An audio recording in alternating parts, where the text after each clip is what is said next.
Selamat pagi, salam jumpa.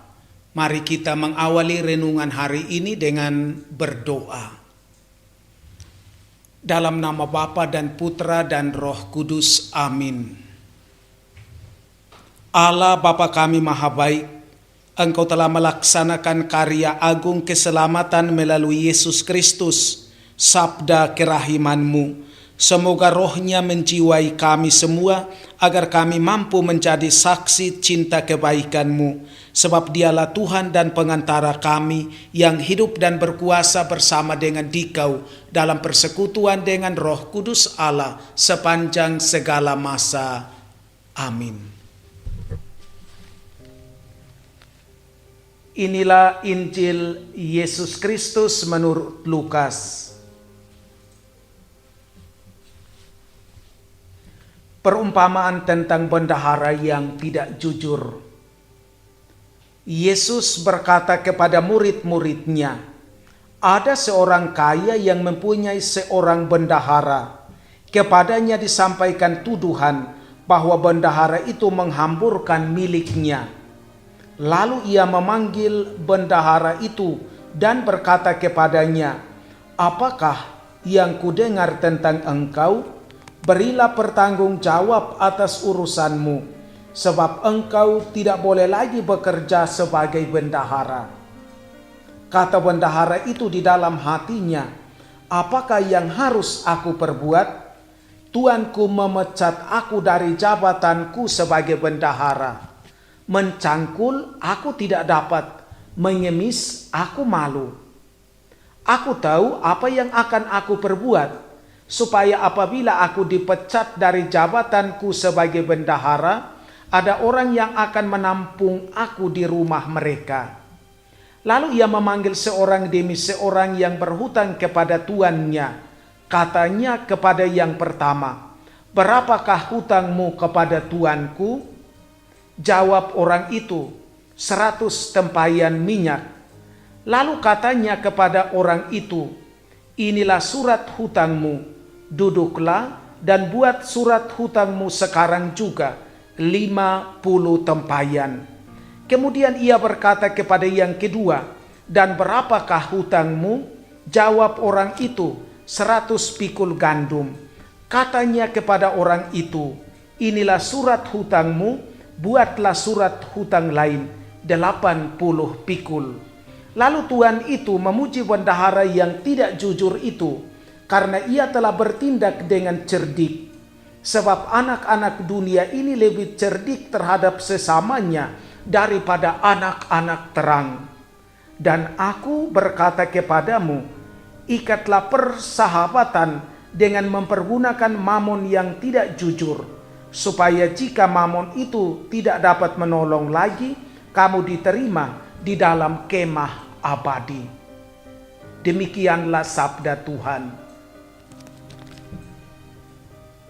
Bendahara cilik.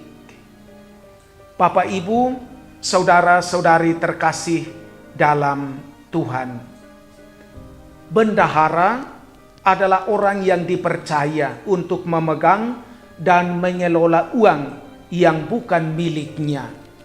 Dalam Injil Lukas hari ini, si bendahara dipuji oleh tuannya sebagai bendahara yang cerdik.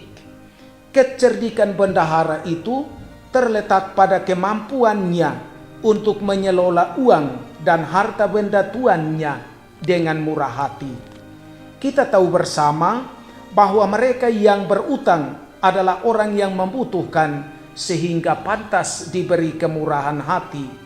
Si bendahara itu beri dengan murah hati, kendati yang diberi itu bukan miliknya sendiri, melainkan milik tuannya.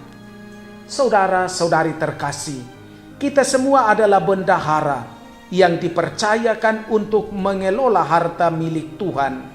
Semua dan apapun yang kita miliki ini bukanlah milik kita, tetapi milik Tuhan yang dipercayakan kepada kita untuk dikelola dengan baik dan bijaksana.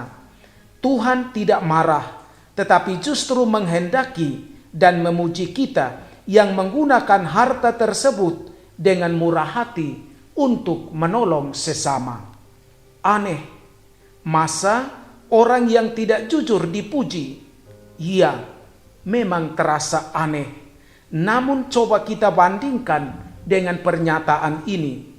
Tuhan mengampuni kita orang yang berdosa ini karena kita memohon belas kasih-Nya, atau Tuhan mengasihi kita orang yang berdosa ini karena Tuhan itu Maha Pengampun.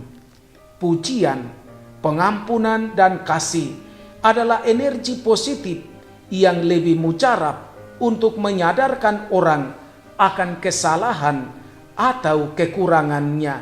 Sebaliknya, kemarahan, penghakiman, dan penilaian negatif justru akan membuat orang takut dan sulit untuk maju.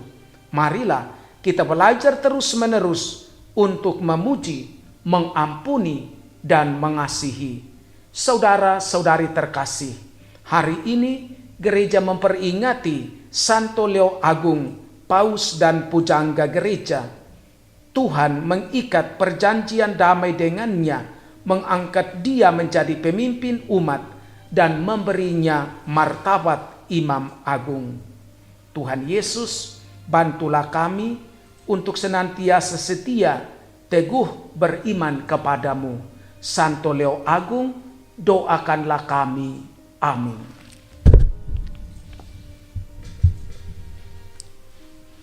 Tuhan bersamamu.